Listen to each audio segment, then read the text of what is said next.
మనందరం కూడా గుర్తుపెట్టుకోవాల్సింది వీఆర్ ఆల్ ఇన్ డెమోక్రసీ, ప్రజాస్వామ్యంలో ఉన్నాం.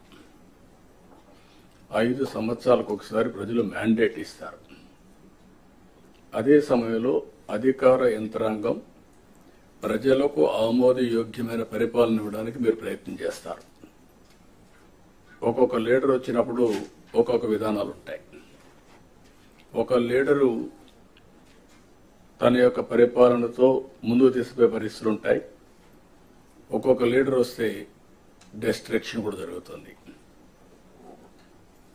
అదే మనం ఒకసారి చూస్తే 5 సంవత్సరాలు నా సుదీర్ఘమైన రాజకీయ అనుభవం నేను చూసినప్పుడు ప్రజల్లో అంత ఫ్రస్ట్రేషన్ ఎప్పుడు రాలా. అందుకే స్ట్రైక్ రేట్ చూస్తే 93% స్ట్రైక్ రేట్. నేను 4వ ముఖ్యమంత్రిని, ఎప్పుడు ఇంత మెజారిటీస్ మాకు రాలా. అంటే అది ఇండికేషన్ ఏంటంటే ఇక్కడుండే వాళ్ళమే పరిపాలనలో ఉన్నారు మీరు, కానీ ప్రజలు ఆమోదించలేదు ఆనాటి పాలన. అయితే ఈరోజు యాస్పిరేషన్స్ కూడా ఎక్కువగా ఉన్నాయి. ఈ విషయం కూడా మనం గుర్తుపెట్టుకోవాల్సిన అవసరం ఉంది. ఒకప్పుడు పరిపాలన అంటే రెగ్యులేటరీ మాత్రం, మీరందరూ కలెక్టర్స్, కలెక్షన్ ఆఫ్ రెవెన్యూ. ఇప్పటికి కూడా మీ అందరికి ఎందుకు రిమైండ్ చేస్తుందంటే మీ మైండ్లో నుంచి అది తీసేయాలి. ఇప్పుడు మీరు chief executive of the district, collector and magistrate. Magistrate అన్నప్పుడు ఎక్కడ కూడా ఎలాంటి అవాంఛనీయ సంఘటనలు జరగకుండా అదే మాదిరిగా ఫ్యూచర్ని మీరు ప్లాన్ చేసే పరిస్థితిలో ఉండాలి. అట్లా కాకుండా ఒక అథారిటేరియన్గా మేము రూమ్లో నుంచి బయట రాము, లేకుంటే కలెక్టర్ అంటే దర్బార్ ఉంటుంది. ఇంతమంది పాత రోజులు ఉండేవి, నాకు బాగా జ్ఞాపకం.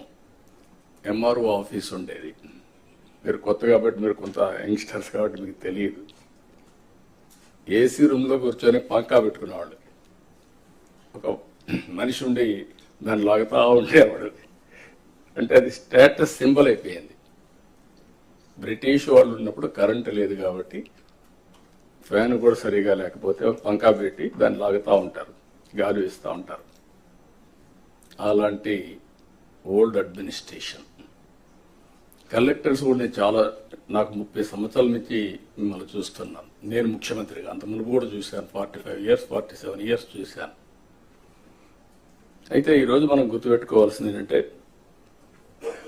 కలెక్టర్ అనే వ్యక్తి చాలా ప్రజల్లో ఒక ప్రగాఢమైనటువంటి ఇంపాక్ట్ క్రియేట్ చేయగలుగుతాడు. I can say one word, మీ క్యారియర్లో కలెక్టర్, ఆ తర్వాత చీఫ్ సెక్రటరీ. అందరికీ చీఫ్ సెక్రటరీ రాదు, కానీ మెజారిటీకి అనివార్య కారణాలుంటే తప్ప కలెక్టర్గా రిజెక్ట్ చేయరు. ఈ విషయం మీరు గుర్తుపెట్టుకోవాల్సిన అవసరం ఉంది.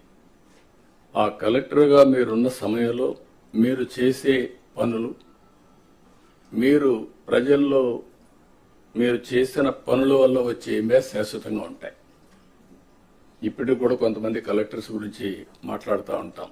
ఒక చీఫ్ మినిస్టర్ ఎట్లయితే రాష్ట్రంలో ఒక ప్రగాఢమైన ముద్ర వేస్తారు, కలెక్టర్స్ కూడా వాళ్ళ పరిపాలన ద్వారా అలాంటి ప్రగాఢమైనటువంటి ఇంపాక్ట్ క్రియేట్ చేసే పరిస్థితి వస్తుంది. కాబట్టి మీరందరూ మళ్ళీ అది నేను రిమైండ్ చేస్తున్నా మీ అందరికీ. రొటీన్ అడ్మినిస్ట్రేషన్ ఉంటే మీకు 9 నెలలు అయింది, ఇంకొక 3 నెలలు 6 నెలల సంవత్సరం అవుతుంది, మళ్ళీ రొటీన్గా ఇంకో పోస్టింగ్ పోతారు. అది కాదు. What you have achieved during your tenure is very important. ఇది మీరు గుర్తుపెట్టుకోవాల్సిందిగా నేను కోరుకుంటూ, ఈరోజు నా ప్రయత్నం అయితే మా ప్రయత్నం, మన ప్రయత్నం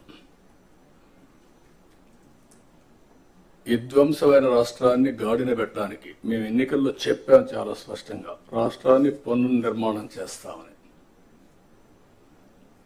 ఈరోజు రాష్ట్రంలో 2014 రాష్ట్రాన్ని మళ్ళీ మేము పునర్నిర్మాణం చేస్తామంటే మీనింగ్ ఉంది, కానీ 10 ఏళ్ల తర్వాత కూడా పునర్నిర్మాణం చేస్తున్నామంటే దానికి కారణం అలాంటి విధ్వంసం జరిగింది కాబట్టి ఆ మాట చెప్పాల్సి వచ్చింది.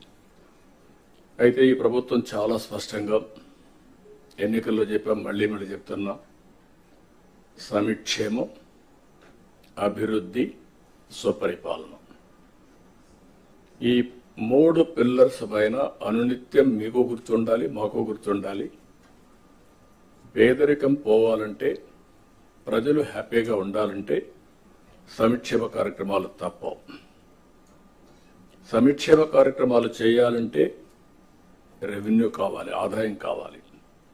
అప్పులు తెస్తే సస్టైనబుల్ కాదు. అందుకే ఈరోజు మీరు ఒకసారి చూసినప్పుడు 10 లక్షల కోట్ల రూపాయలు, 9,74,000 కోట్ల రూపాయలు డెట్. అది ట్రెషరీ కావచ్చు, లేకపోతే ప్రభుత్వం ఇచ్చిన గ్యారంటీలు కావచ్చు, లేకపోతే పబ్లిక్ సెక్టర్లో తీసుకొచ్చిన డబ్బులు కావచ్చు, మొత్తం కలిసి ఇప్పుడు డెట్ సర్వీసింగ్ చేయాలి. అప్పులు కట్టాలి, వడ్డీ కట్టాలి. మళ్ళా ప్రజల ఎక్స్పెక్టేషన్స్ని, ఆస్పిరేషన్స్ని మనం ఎప్పటికప్పుడు ఫుల్ఫిల్ చేయాల్సిన అవసరం ఉంది.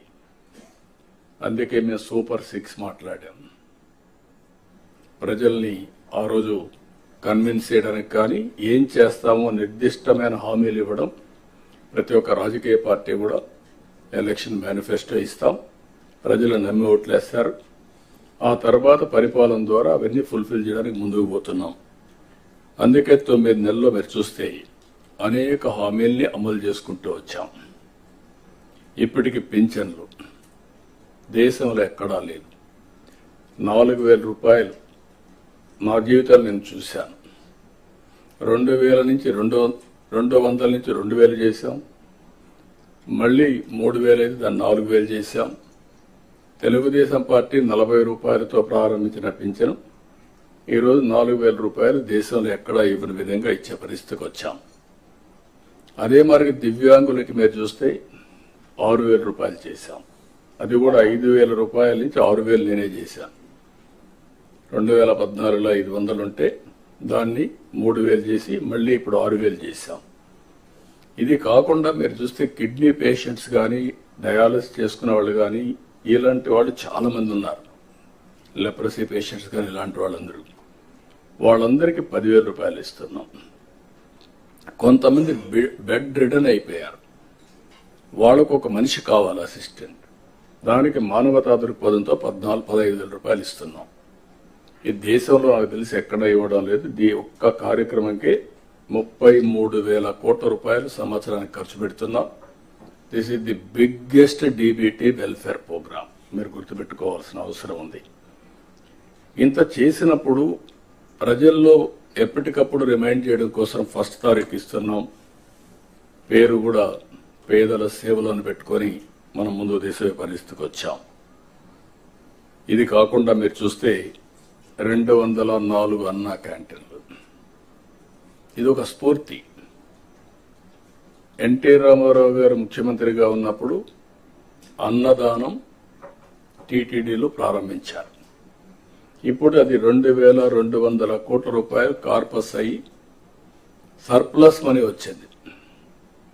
ప్రతిరోజు 1,00,000 మంది కంటే ఒక రోజుకి 2 లక్షల మందికి భోజనం పెడుతూ అది సర్ప్లస్ వచ్చే పరిస్థితి వచ్చింది. ఒక ఐడియా ఏ విధంగా ముందుకు పోయిందో, దానివల్ల చాలా మందికి అన్నదానం చేయాలి అనుకున్న వాళ్ళకి ఒక వేదిక కింద ఒక సాటిస్ఫాక్షన్, దాతలకు ఒక వేదికగా తయారయ్యే పరిస్థితి వచ్చింది.